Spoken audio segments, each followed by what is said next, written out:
Hello YouTube, De-bodgery here. Welcome to EV Components Review.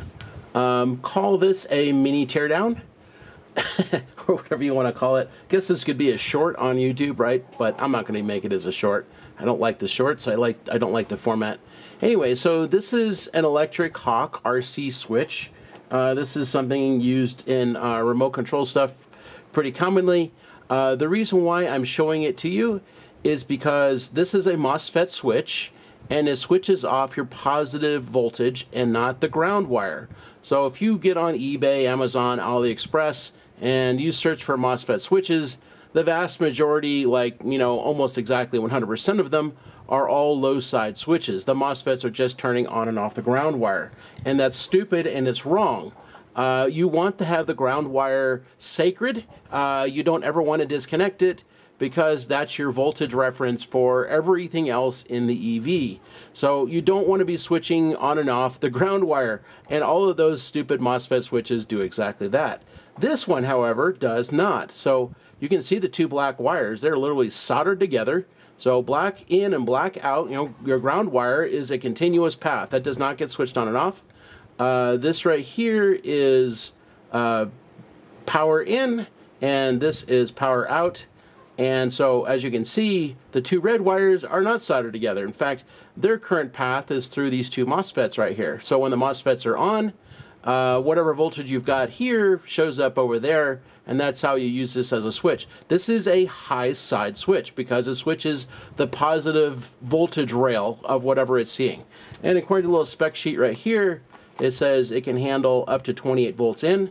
For your typical 12 volt DC to DC, this is perfect. I'm using one of these right now, and I'm about to use two more of them. So one of them I took them apart to show it on camera.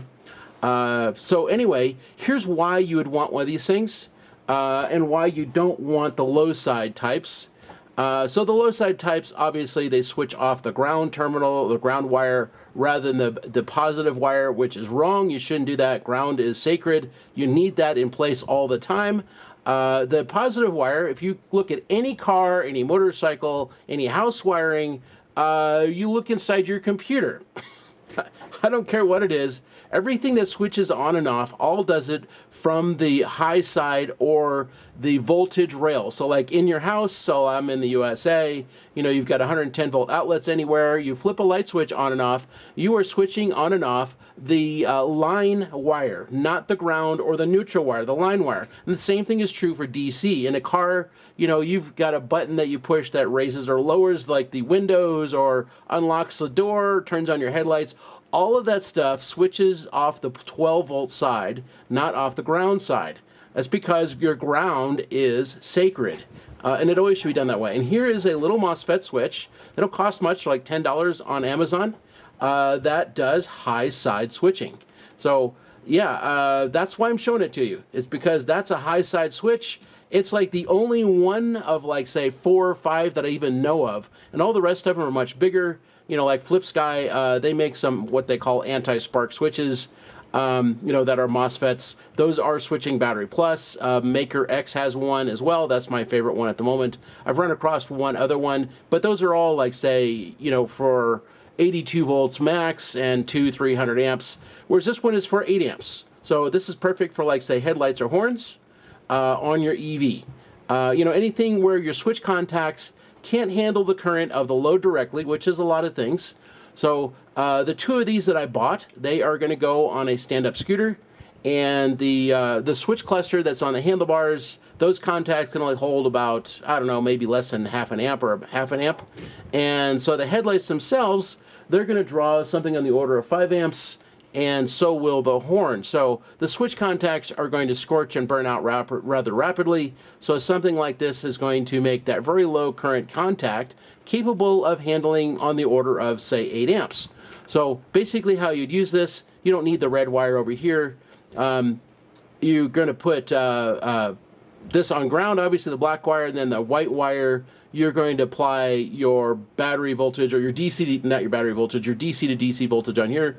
So, typical EVs would have like a 12 volt DC to DC, so apply that on there. That turns this thing on, and then you get a current path from the input side, which is here, to the output side on the positive wire, which is how you should be doing it. So handy little device, very simple to use.